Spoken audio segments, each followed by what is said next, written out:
Hello and welcome to CTN News Spotlight. I'm Steve Antus.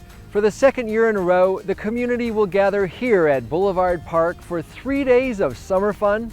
It's time for the annual 4th of July weekend celebration.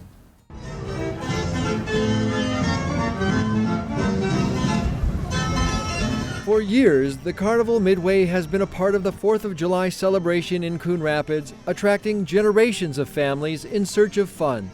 And to pull this off, it takes months of planning by a committee of dedicated volunteers.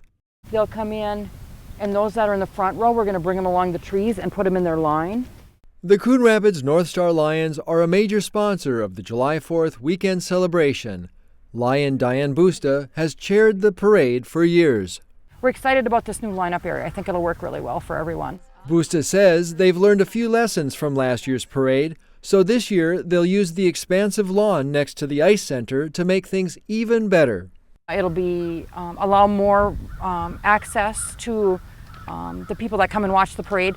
We'll go down 111th and then Mississippi and then the same route as we did last year. Fire Inspector Shannon Moen is the Carnival chairman who represents the Coon Rapids Fire Social Group.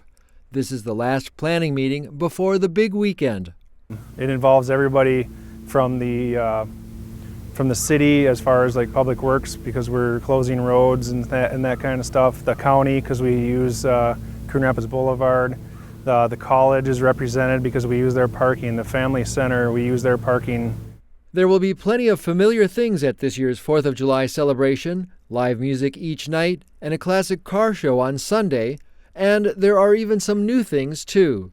This is something that I've been thinking about starting for the last several years, and instead of just talking about it again this year, we decided to do something. Firefighters Tim Gilsrud and Greg Lachevsky have helped organize the first ever Firecracker 5K on Saturday, July 2nd. It's a 5K fun run/walk. The run will be supported for up to an hour, so we're encouraging everybody with all fitness types to participate. One of my main areas was to pick the course. Being that I run the town quite a bit, I know where some of the trails and streets there go that we've had a lot of fun running down with my run club. The course turned out to be a 50-50 split between park trails and city streets. The 5K will start at 9 a.m. at the Coon Rapids Ice Center and go through Dahlia and Riverview Parks before ending back at the Ice Center. We're hoping anywhere from 50 to 100 people. It's our first year, so we are welcoming anybody that wants to join, but we're really hoping for at least the 50 mark, up to 100 if not more.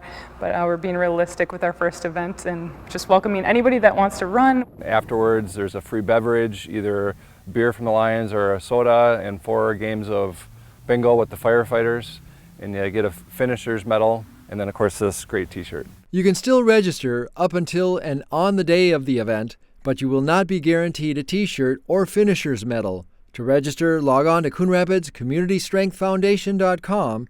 All the money raised goes back to support community events. The AHMADIYYA Muslim community recently inaugurated its first mosque.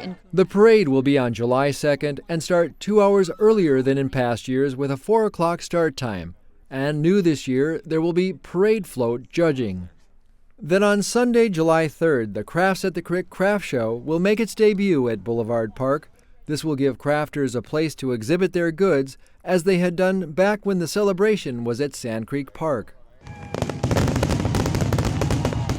On Monday, July 4th, the celebration wraps up with an unforgettable fireworks display at 10 p.m. It's estimated on a good night for very comfortable weather to get upwards in the area of 60,000 people. For the volunteers who work behind the scenes, the 3-day celebration is made up of some very long days. Some of us are old hands at doing this, and it's a lot of fun, and we thank the community for their support. We start at noon. This year it'll be noon at each day, and typically we're doing bingo usually till about 11:30. That's when the crowd starts thinning down. You'll find a complete list of the schedule of events in the summer edition of the Coon Rapids Connection newsletter, or log on to www.coonrapidscommunitystrengthfoundation.com. Well, that does it for this edition of CTN News Spotlight. Thanks for watching.